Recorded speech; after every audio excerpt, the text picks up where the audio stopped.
Welcome to a community update from the Department of Senior Affairs. I'm your host, Ed Nunez. Today's title of the show is Facts About Hoarding, and the show topic is hoarding. And with us to discuss that is Elizabeth Tani Gross, Certified Professional Organizer. And Elizabeth, welcome to the show. And thank you. Sure like the way that sounds, Certified Professional Organizer. You know, you laughed yesterday when I was emailing you, and I lost the questions. You're right, boy. I sure do need some organization, but we managed to get by. But and I saw your name on an email. I've been doing the show for the department for about 7-8 years, and I thought, and it's just, an issue. Our show focuses on senior affairs and senior issues, and certainly hoarding is not just conducive to seniors, but I'm sure you can tell us, what the statistics are if you have any. But a lot of seniors do hoard, and so that's why I wanted to have you on, and I thought it was an important topic. The first question is, how many people are affected by hoarding? The estimate is 2 to 5% of the population. Those of us in the organizing field feel it's probably more, because the 2 to 5% that's being reported are the people that we know about. Many, many hoarders we never know about until we find a dead body, or the house falls down, or whatever. So I think there's more than 5% of the population. Okay, which gosh, and you mentioned, I think there was just a story at Barelas, in the neighborhood of Barelas, just recently, where a man was, I guess, they found him hoarding, and somebody helped him clean his house up, and that was a success hoarding story. I don't know, no. Doing a clean out like that, the research is finding within 6 to 12 months, a hoarder who does not get significant mental health help will actually hoard more. Wow. Yes, it will be more after 6 to 12 months. Now, you don't know if that's the case with this gentleman? I do not know. I have not seen any follow-up, but that is what research is showing. So you can clean things up, but if they don't get the access to mental help. If they don't have some mental health treatment, they're going to just hoard again. Wow, it's almost like being an alcoholic did. I mean, you take one drink and stop, and then the next binge really puts you under. That's very interesting. Anyway, what is the definition of hoarding? Why is it different from other types of disorganization? And there's plenty of other types of disorganization, but why is hoarding different? The Diagnostic and Statistical Manual, which is what counselors, mental health professionals use to define a disorder, in 2013 actually defined hoarding as its own separate disorder, and they've got some specific requirements. The first one is persistent difficulty discarding, parting with possessions, and that difficulty letting go is due to a perceived need to save these things, and it's really stressful for these people to let go. Really stressful. That, of course, leads to excessive clutter. It clogs up the living areas, and rooms are not useful. You can't cook in your kitchen, you can't sleep in your bedroom. If there are areas that are clear, it's usually the result of a family member fighting to keep that area clear, not the person who hoards. And the hoarding causes significant clinical distress in social and occupational and just daily functioning. Someone who hoards cannot maintain a safe environment for themselves or for others. And of course, this is not due to something else, not due to a physical condition or another mental health condition. It's something its own entity. It is then, its right? own entity, right. Yes. Many times there is what's called a comorbid or a co-occurring condition, but the hoarding itself is not caused by that condition.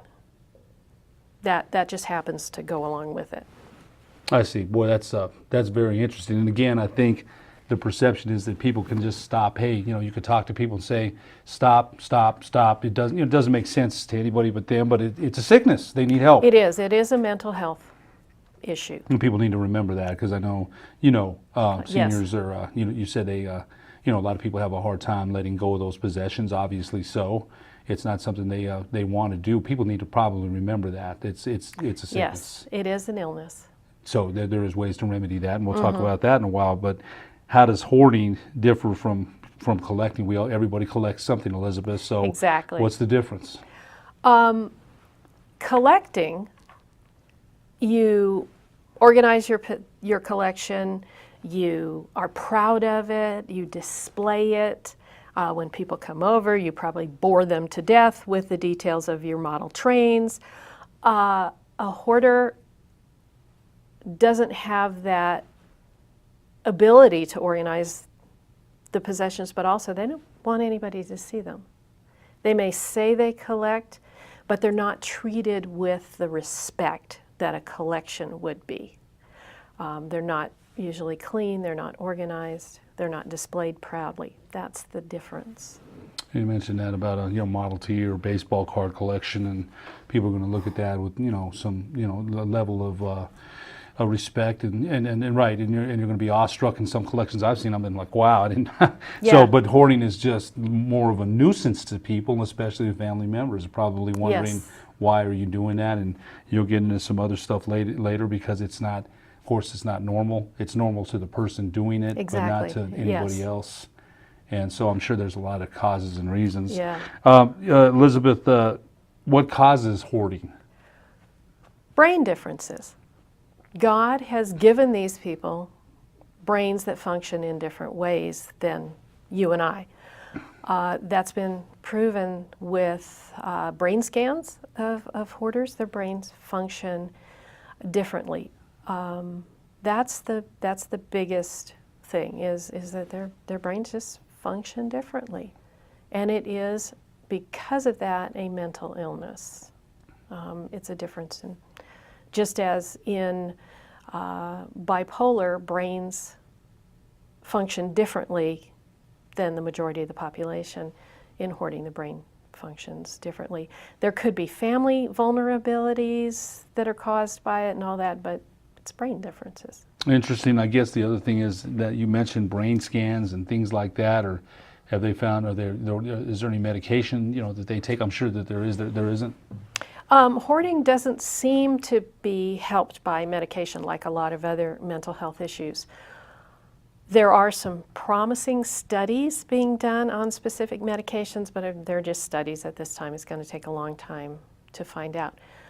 What does help is a trained mental health counselor working with the hoarder and using a technique called cognitive behavioral therapy. So that seems to be what works best in counseling. And working with them, someone who's trained in hoarding and in this therapy. Teams. A team of a counselor, the person who hoards, and a professional organizer like myself, working together as a team. The counselor works in the office with the person who hoards. I would work in the home with the person who hoards. Let me ask you this now. That's it's quite a team, and I'm sure it's necessary. Is it ever something that they're better and that they're cured and that's it and they won't do it again? Just like any mental illness, it's not cured. It can be treated. It cannot be cured. It's one of those things that you have and you can treat it. I have congenital high blood pressure. I can't stop that, but I can treat it. I see. Well, that's interesting. That sure is. That really is, because all these images of hoarding come to my mind. That I've seen on TV, Oh, yes. and I've never really seen one except the one I told you about. But all those images, and again, it's and there's more questions here. Is hoarding genetic? I keep saying this. It's still being researched. Hoarding is being researched by very competent scientists.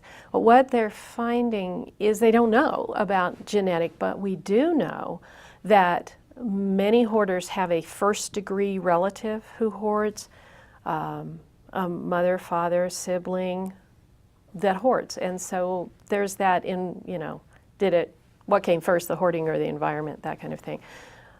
So we don't know if there's a hoarding gene, but we do know that it's very common in families. Elizabeth, you wouldn't think that just what you just said that there is. I mean, thinking about, diabetes genes, there's, yes, alcoholic gene, yes, maybe Yes. that, but a hoarding gene, I mean, again, it's being researched by competent yeah. scientists, which I am not one, I understand it, but it's just something that kind of, my curiosity is kind of. Yeah, it is Yeah. very interesting to wonder, Huh. Well, and again, I guess I just have to ask, when was hoarding even really looked at as a social issue? Because, was it the 40s, 50s? When was this looked at Actually, as a social the issue? first book was written in the late 1800s. What, really? Yes. Okay. So it's been around, for a while. for a long, long time. It's not been brought into the forefront because, of course, hoarders will hide. The television shows have really brought it to people's attention. And also, we just have more ability to collect stuff now. Isn't There's that more true? stuff out there. Right. I guess in the 1880s, there certainly wasn't the amount of clutter and junk that you can collect today, and there's oodles and boodles of it, right? Oh, yeah. So, Oh, yeah. so that makes a lot of sense. You're going to have many more hoarders. Just the U.S. problem, world problem. Yes, it is an international problem. There are hoarders in Europe. There are professional organizers who report that there's some hoarding in Japan, in Australia. Interesting. Yes. All over the world. All over the world. So yes. just don't blame the Americans on this. No. We get enough blame as it is anyway. Yeah. So, all right. Well, we asked about can hoarding be cured. I don't know if you wanted to expand more on that or not. No, it's a mental illness, and it can be treated, though. It can be managed through treatment, but it cannot be cured. Wow, interesting. Now, these are, again, you mentioned some problems and dangers. What problems / dangers are created by hoarding? Why does it matter that someone hoards? I mean, what? And I know why. I think a few reasons, but can you tell us some more reasons? The biggest ones, well, the first part of the answer to that question is the personal danger to the person who hoards. Houses that are incredibly cluttered are a fire danger. We've all heard the stories about someone who the hoard fell on them, and they can't get out. They die. People can be severely injured by tripping over their hoard. It's a health hazard in that if you can't reach the top of the hoard, you're not going to dust it. The dust, mold may be present. You've got insects, you've got rodents. These are all health hazards to the individual. The community problem is loss of property values. If the hoard has gotten to the outside, it's going to hurt your property values as a neighbor. And someone who hoards is not going to repair their property because they're not going to let anybody in. If they have a broken window, they're not going to call somebody in to fix it because then their hoard would be exposed. If the paint is peeling off their house, they're not going to call in a painter to repair that because the painter might be able to see through the windows. So it's an embarrassment to It causes, to the hoarder. Then it's not something that they hoard, but it's a private matter. They don't want anyone knowing. Right. It causes a lot of shame. A lot of shame and embarrassment, and they don't want people to see it. Okay, and there's a great question coming up here, but I don't know if we got why does it matter that someone hoards? And you mentioned the community the effects, health reasons, yes. And again, I got to ask you this: I've seen hoarding shows on television. I'm sure they're not just confined to the inside spaces. When they run out of space in the inside, Yes. they go to the outdoor areas too. Yes. Any place they can put things. Yes. So, yes. Doesn't matter. No. Okay, good. That's sheds, everything. Oh, Anything yes. that's readily available. Exactly. And many hoarders will actually have off-site storage areas. Wow. Wow, that's interesting to me because the presence of mind, okay, you're doing it in your home, that's one thing. But to have the presence of mind to go hoard somewhere else, that's interesting to me. That is how pervasive the compulsion is to hoard. Wow. That someone will spend money that they may not have for a storage area to hold more of their hoard. Interesting. So they even have presence of mind. Yeah, okay. So it's not wrong to anybody. It only makes sense to them. That's all Exactly, that yes. matters. My uncle is a hoarder. Should I go up and that's what I was just going to ask you this. Should I go in and clean up his house? Absolutely not. Absolutely not. You have to respect this person as an individual. You have to respect they have rights. They have legal rights. It's their stuff. You're allowed to live in your own home the way you want to until it impinges on your neighbors, or it does become a health hazard, and then Adult Protective Services sometimes has to step in. But we have to respect them. And as I said, cleanouts absolutely do not work. They're very stressful. There have been instances where forced cleanouts have caused heart attacks and strokes in the hoarder, and also where after the clean out, the hoarder has actually committed suicide. Wow. It is that stressful to Man, them. that's interesting because I was going to ask you that. My question was, okay, a bunch of us get together to stage an intervention. This is ridiculous. Uncle Billy doesn't understand what he's doing. And this is just, a synodium, which is an example. We're going to help him. We're going to help him. We're going to take That's this not stuff the to way the to dump help. and and make him understand what he's doing. So you're saying absolutely not. No, don't do it. It's worse off. Yes, and it really violates their rights. I mean, how would you like it if I came into your closet and said, Ed, this shirt is ugly, I'm throwing it away. Ed, you've had this a long time, it's yucky, I'm throwing it away. I'm going to choose the few items of clothes that you may keep. You'd feel violated. And it would break the trust you have in the family member or the friend. So don't do it. Don't do it. And a lot of people might be inclined to do that because they're feeling like, Uncle Billy just doesn't understand this. This is for his own good. He'll thank us for it. He won't. No, not unless he's gotten significant mental health treatment and he agrees to it. Just as you wouldn't want somebody going in to get rid of your clothes unless you agreed to it. Wow, yeah. Only my wife does that, and she has no problem doing that at all. So anyway, no, that's a great point there because I'm sure there has been attempted forced interventions, attempted help, so it wasn't met with the what they thought it would be met with. No. And probably got, like because you said, the hoarder can't help it. We have to remember that. It's a brain disorder. They're not, it's a compulsion. They're doing this because they have to, not so much because they want to. That's very interesting.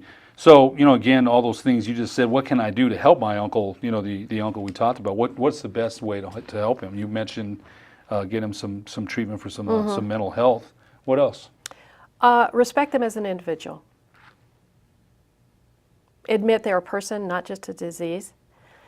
But learn more about the disorder. There are books, there are websites to help you learn and understand this. And it's like anything. If you get more understanding, you have a lot more empathy for the person.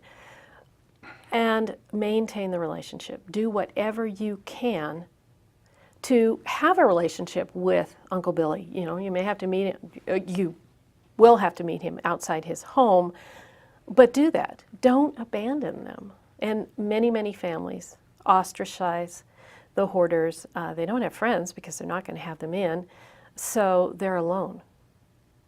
They're very lonely. They are suffering in silence. Wow, there's so many things to this disease that people probably think they could help and take care of and cure, right? I'm sure that right. they It's think not about the stuff. Right. It's much more than that, and gosh, I think a lot of people are getting educated because I'm sure people in our audience that have someone in their families that hoard, and think that they have the solution, but it's much more than just Yes. going and let's go take this to the dump and make sure that, No. even that one in Barelas that I talked about, I wonder how that went. Now, he did take the lady's help. It was in the paper. You know, I saw and, that, yeah, yes. hopefully that worked out. You know, she helped him, you know, get on his feet, and by all accounts was a definite good Samaritan with good intentions. But you mentioned the follow-up, which is so critical, we you need said. to see what the follow-up to that is 6 to 12 months later, because who knows? And we can't assume that that initial clear-out signals success. Wow. We don't know. Just for the time being, success, but is defined by who? Defined by you know, normal society, Well, right? it was defined Right. by the person who helped. In a clinical setting, the leading experts on hoarding consider success as 50% of an area is cleared and can be used. So, for example, in a living room, that would mean that 2 chairs were usable. That would be clinically successful. Wow. So there's a lot to this. Sure is, a whole bunch more than that's why we had you on, you know, to educate as many people as possible. You mentioned, is there anything else you want to say about treatments? Treatments are available for hoarders. Anything else that we didn't mention? The cognitive behavioral therapy is the best. These teams that combine the hoarder, a mental health professional, and a professional organizer, and other team members.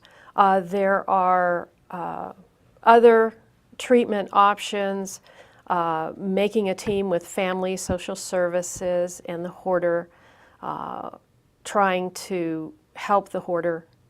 There is a brand new program starting in January in Albuquerque called Buried in Treasures, and this is a 15-session workshop for hoarders to examine their own behaviors and give them information if they want to change.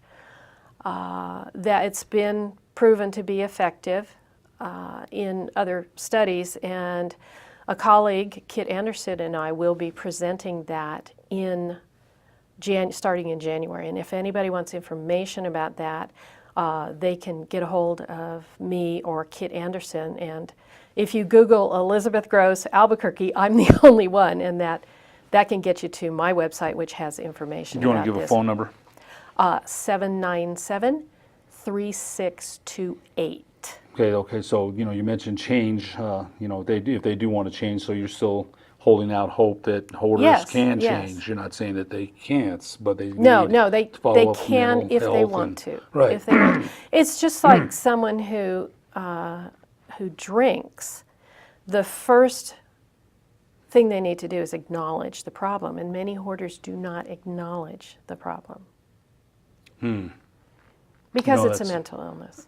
Right, and I think, like you mentioned, there's a lot of shame and embarrassment about Right. that because, you know, they're getting scolded by their family members and what's wrong with you, and maybe we don't understand quite enough yet about hoarding. We will, though, right? I mean, we're just yes, probably just there reaching is- just what level are we at as far as understanding this disease, and that's what it is. There's lots of research going on. I just attended a conference where the Institute for Challenging Disorganization, ICD, that I belong to, is actually funding some research by master's students and graduate students in clutter and hoarding. And it is going on. And our own Catherine Roster at UNM has developed a clutter quality of life scale that is now out into research to really prove the validity of this clutter scale, and so that will become more useful. So there's stuff going on. The problem with typical graduate students is that it takes time and it takes money sure. for them to do it. all these So- studies and things like that, but there will be an answer, I have no doubt, later. You know, you mentioned quality of clutter. That's interesting to me. It's, you know, clutter's clutter, but we're going to put some labels on them now. Exactly. Okay, We're all gonna right, all we're right. gonna say, how much does this impair you? Okay. As far as living a quality life and, Yes. you know, being safe and How does healthy it- and things like that. Yeah, how does it affect your quality of life? Boy, that's interesting.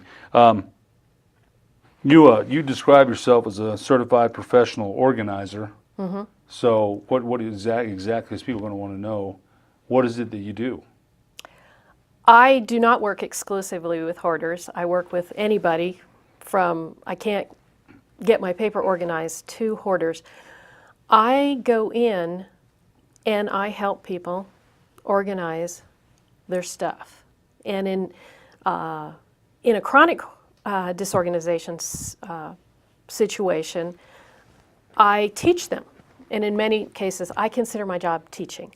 I am teaching people how to organize. I am teaching them the principles of organizing. And I'm teaching them the habits that will keep it organized. So when I leave, they can keep it organized. I will not work with a hoarder who is not in counseling, because then I'm treating the clutter and not the underlying issues. But my job is to teach people how to deal with their clutter and how to keep it from getting cluttered. So hoarding any clutter. Yeah, yeah, yeah. So yeah, that's important. And, you know, you joked with me yesterday about that.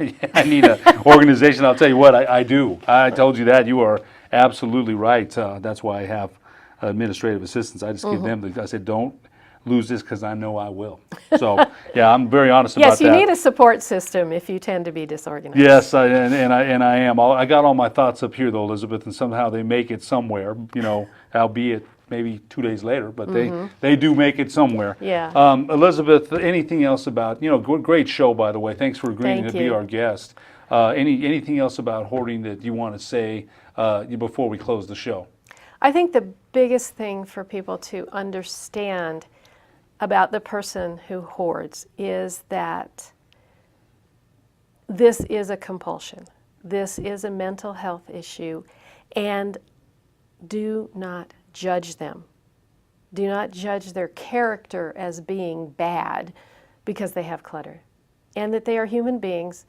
They are adults with rights, and we should give them the respect and dignity that they deserve as a human being.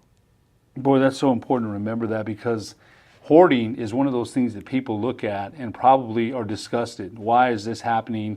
You know, why is my brother or my mom, whoever it is, what's wrong with them? And the respect as a human being or dignity that they felt for that person might go awry for a while. And you're saying, look and listen and learn. Yes, You be exactly. patient, because it's not what you think it is, not Right. at all. You can't fix it. You can't take a pill and say, let's get better. No. Can't clean it out and say, I helped you. There's so many things about it, and we're still learning. Yes, yes. So what an amazing show. Elizabeth Honey-Gross, certified professional organizer. Thank you for being our guest about hoarding. Look forward to seeing you down the line somewhere in Senior Affairs. Thank you. Sure, you Thank bet. you. For the Department of Senior Affairs, I'm Ed Nunez.